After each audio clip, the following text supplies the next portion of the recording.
ये वीडियो मैंने उन स्टूडेंट्स के लिए बनाई है जो फिजियोथेरेपी में अपना करियर बनाना चाहते हैं।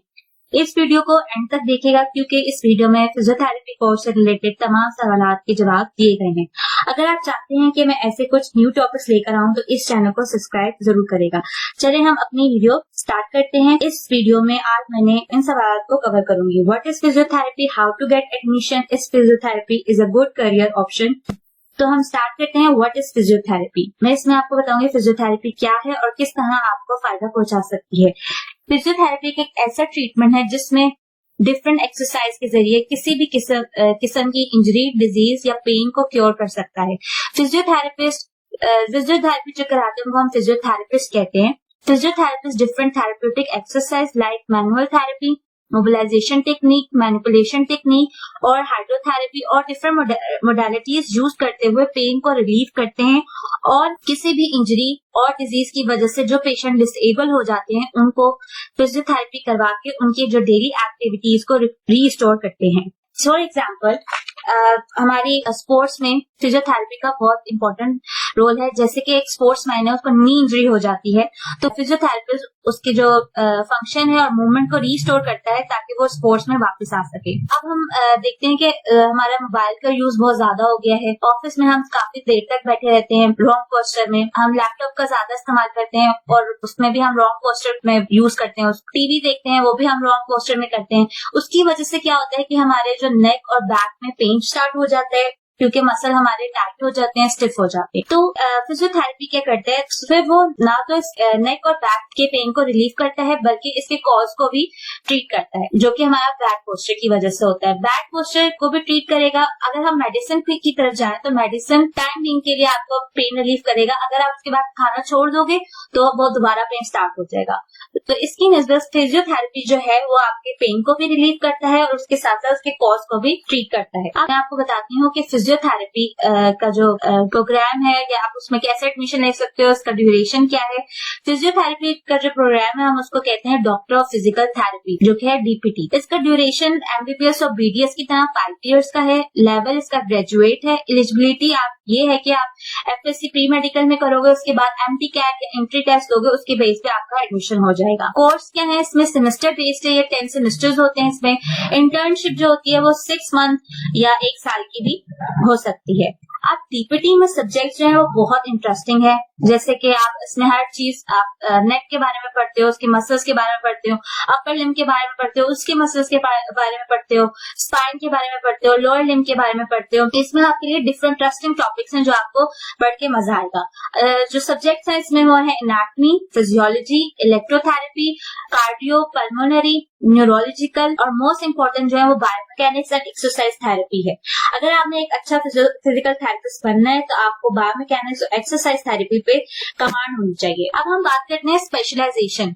आपने अब 5 साल का कोर्स कर लिया, उसके बाद आपने इंटर्नशिप कर ली, फिर आप स्पेशलाइजेशन करते हो। स्पेशलाइजेशन आप के लिए बहुत सारी अपॉर्चुनिटीज है। जैसे न्यूरो में आप न्यूरो रिहैब करते हो, ऑर्थोपैडिक्स में जा सकते हो, पेडियाट्रिक्स में जा सकते हो, स्पोर्ट्स में जा सकते हो। न्यूरो में जो फिजिकल थेरेपिस्ट होते हैं वो उन पेशेंट को ट्रीट करते हैं जिनको ब्रेन या स्पाइनल कॉर्ड इंजरीज होती हैं, जैसे कि मल्टीपल स्क्लेरोसिस, सैटिका, न्यूरोपैथी, फाइब्रोमाइल्जिया या जिनको आप देखते हो स्ट्रोक हो जाता है। कॉलेज में होता है कि आपका जो ब्रेन डैमेज जब होता है तो वो आपकी बॉडी को पैरालाइज कर देता है। तो न्यूरो में जो फिजिकल थेरेपिस्ट होते हैं वो आपकी मूवमेंट रीस्टोर करते हैं, उसका फंक्शन रीस्टोर करते हैं ताकि जो पेशेंट है वो डेली एक्टिविटीज की तरफ आ सके।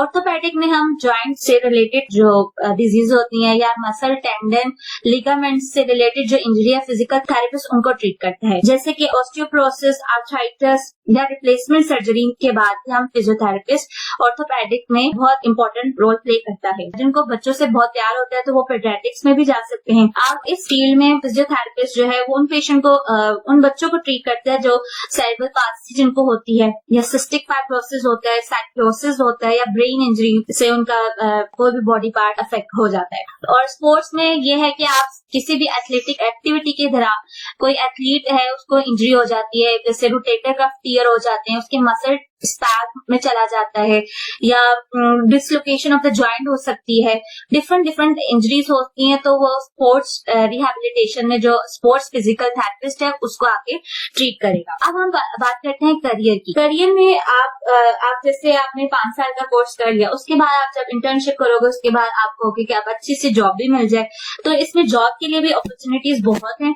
जैसे कि आप एक हॉस्पिटल में थेरेपी कंसल्टेंट भी लग सकते हो। अगर आपको जॉब ना मिली किसी भी वजह से, तो आप एक प्राइवेट क्लिनिक भी ओपन कर सकते हो। अगर आपने क्लिनिक में नहीं जाना तो आप टीचिंग साइड पे भी जा सकते हो, जिसमें आप फिजियोथेरेपी टीच कर सकते हो। फिर आप एक स्पोर्ट्स ट्रेनर भी बन सकते हो। स्पोर्ट्स ट्रेनर में आप जो एथलीट्स हैं उनकी आप एंड्योरेंस पे काम करवाओगे, उनकी स्ट्रेंथ के ऊपर काम करवाओगे, उनकी स्पीड तेज करवाओगे, ताकि वो अपनी स्पोर्ट्स में उनको सक्सेस हासिल हो। फिर आप एक जिम ट्रेनर भी बन सकते हो, उसमें आप फिटनेस ट्रेनिंग करवाओगे, उसमें आप खुद भी फिट रहोगे और लोगों को भी फिट रखोगे। अब हम एक बात सुनते आ रहे हैं कायरोप्रैक्टर्स। कायरोप्रैक्टर्स भी एक फिजिकल थेरेपी की फील्ड में से है, एक स्पेशलाइजेशन है फिजिकल थेरेपी की, जिसमें आपने बहुत सारी वीडियोस में देखा होगा कि कायरोप्रैक्टर्स जो हैं वो स्पाइन पे टेक्निक यूज करते हुए कड़क सी आवाज निकालते हैं, जिसको हम पॉपिंग साउंड कहते हैं। उस साउंड से उससे क्या होता है कि उनकी जो स्पाइन होती है वो अलाइन हो जाती है बिल्कुल, और उसका जो पेन है वो रिलीफ हो जाते हैं। इसी तरह कायरोप्रैक्टर्स जो होते हैं वो आपके जो न्यूरोमस्कुलर डिसऑर्डर्स होते हैं, नर्व की वजह से कोई पेन हो रहा है या मसल की वजह से कोई भी पेन हो रहा है, नेक पेन है, नी पेन है, बैक पेन है, इन सब पेन को वो कायरोप्रैक्टर्स जो है वो मोबिलाइजेशन टेक्निक या हैंड्स ऑन टेक्निक के जरिए उसको ट्रीट करते हैं, ताकि पेन कम हो जाए और आप बैक टू लाइफ आप अपनी एक्टिविटीज कर सकते हो। कायरोप्रैक्टर जो है वो एज अ फिजियोथेरेपिस्ट के लिए एक अच्छा करियर ऑप्शन है। आप स्पेशलाइजेशन इसमें करके भी एक अच्छा करियर बना सकते हो।